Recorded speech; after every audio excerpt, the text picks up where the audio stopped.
Observaciones. Comenzamos esta práctica vaciando 225 mililitros de agua dentro de un vaso de precipitados, que ya había sido calentada anteriormente por una resistencia. Al colocar el termómetro sin que tocara el vaso de precipitados, observé cómo el mercurio dentro del termómetro empezó a subir marcando entre 48 y 50 grados centígrados. Después de haber hecho esta medición, agarré mi jeringa y la coloqué dentro del vaso para jalar el émbolo, hasta que tuviera unos 4.5 mililitros de agua dentro de mi jeringa. Después de haber terminado, comencé a jalar el émbolo y observé cómo pequeñas burbujas salían del agua y el vapor se hacía notar en las paredes internas de la jeringa. Y por mi dedo que estaba tapando el orificio de la jeringa, noté que se estaba calentando. Conclusiones. Uno de los factores para que el agua pueda hervir a los 100 grados centígrados es que esté sometida a una presión de una atmósfera. Como la presión atmosférica de la Ciudad de México no es de una atmósfera porque nos encontramos varios metros por encima del nivel del mar, el agua hervirá entre los 90 y 93 grados centígrados. Es por eso que puedo concluir que si la presión disminuye, el punto de ebullición del agua también va a disminuir. En este caso, el agua se encontraba a unos 50 grados centígrados y al jalar el émbolo de la jeringa, se disminuyó la presión dentro de la misma y empezó a hervir el agua.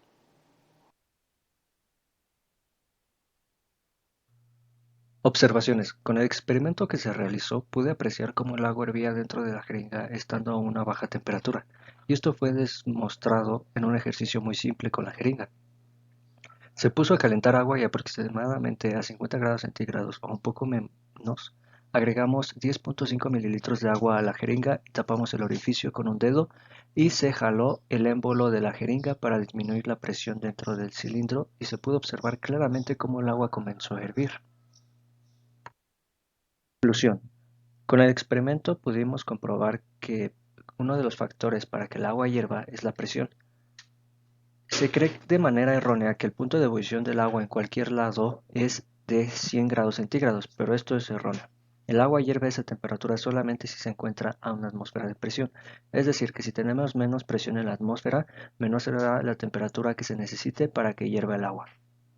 Por tal motivo, el agua hierve en la Ciudad de México a la temperatura de 93 grados centígrados, y esto se puede comprobar con la jeringa disminuyendo la presión, porque al momento de introducir el agua a 50 grados centígrados y disminuir la presión, se pudo apreciar cómo el agua empezó a llegar a su punto de ebullición y de esa manera se pudo comprobar.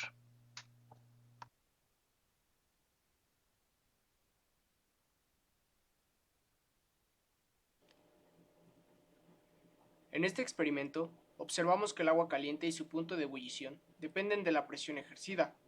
Tenemos que calentar el agua, introducirla en la jeringa y tapar la parte superior de esta.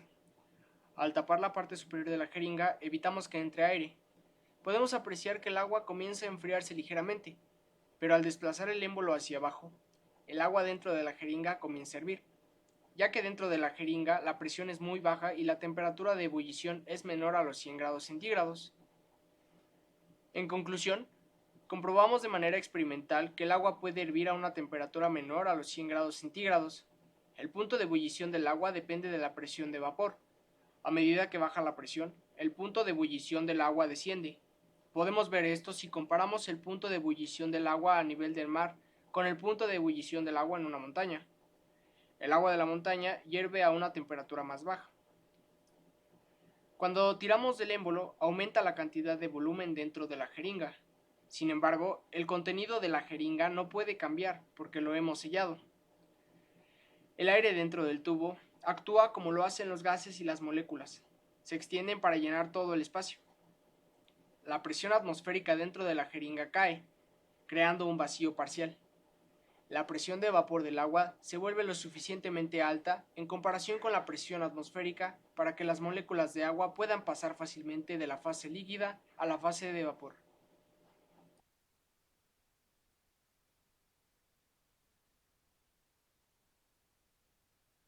Conclusiones. Dentro de la práctica de punto de ebullición tenemos presente dos conceptos muy importantes. El primero de ellos es el punto de ebullición, que lo podemos definir como el punto en que un material cambia su estado en este caso puede ser de líquido a gas o de sólido a gas, dependiendo de qué material sea del que estamos hablando. Y otra parte muy importante que interviene dentro de este experimento es la ley de Gay-Lussac, la cual nos plantea que la presión de un gas es directamente proporcional a su temperatura. ¿Esto qué quiere decir? Que dentro de la jeringa nuestra agua se encontraba a una temperatura de entre 50 y 60 grados centígrados, cuando se sabe que el punto de ebullición del agua en la Ciudad de México es de 100 grados centígrados.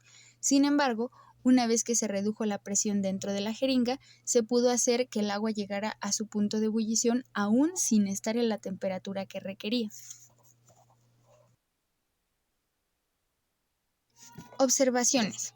Considero que esta práctica para mí fue algo didáctica, muy interactiva, además de que me pareció como muy sorprendente la reacción que sucedió dentro de la jeringa, ya que era algo que no me esperaba. En primer punto, porque es una situación que posiblemente no se plantea comúnmente en la vida cotidiana, sin embargo, podría ser un experimento que realiza un niño tal vez sin querer y en un pequeño intento por realizar alguna acción que le da curiosidad, pues ahí está involucrada la química.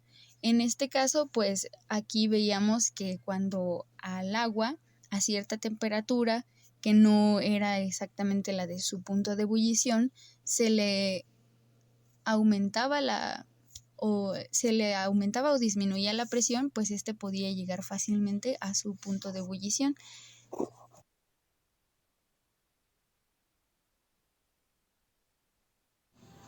En el experimento, observamos cómo antes de comenzar tenemos que calentar el agua que usaremos. No hasta su punto de ebullición, pues ese es el objetivo del experimento, sino que solo hay que calentarlo unos cuantos minutos. Es importante hacer el experimento con el agua caliente, así que hay que ser rápidos, pues entre más tiempo tardemos, se enfriará el agua y menos se podrá observar el resultado. Dependiendo del tamaño de nuestra jeringa, tomaremos más o menos agua. En mi caso usé una jeringa de 20 mililitros y la llené unos 5 a 7 mililitros. Tapamos el orificio de la jeringa y procedemos a bajar el émbolo. Observamos cómo, aunque el agua no estaba en su punto de ebullición, comenzó a hervir, pues comenzó a burbujear, símbolo del agua hirviendo. Concluimos que el agua llegó a su punto de ebullición, pues este no depende únicamente de la temperatura, sino también de la presión. Recordemos que a mayor presión, más pequeña será la temperatura de ebullición del agua, porque sus moléculas, al estar menos presionadas, les cuesta menos moverse y desplazarse. Por eso era importante calentar el agua antes de la práctica, pues aunque el punto de ebullición del agua en la Ciudad de México sea de unos 90 a 93 grados centígrados debido a su altitud, y que hayamos bajado la presión del agua con ayuda de la jeringa, no es lo suficiente para hacer hervir el agua a temperatura ambiente. Esto se logró únicamente por calentar el agua antes de hacer el experimento, pues aunque no estaba hirviendo, pudo hacerlo gracias a los puntos mencionados anteriormente.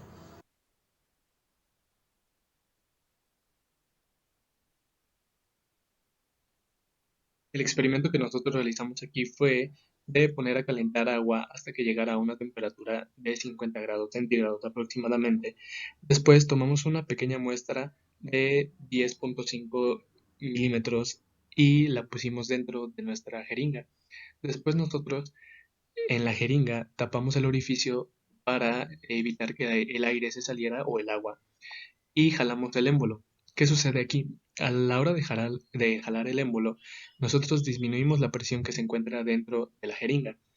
Por consiguiente, hicimos que el agua hirviera o ebulliera a una temperatura de 50 grados centígrados.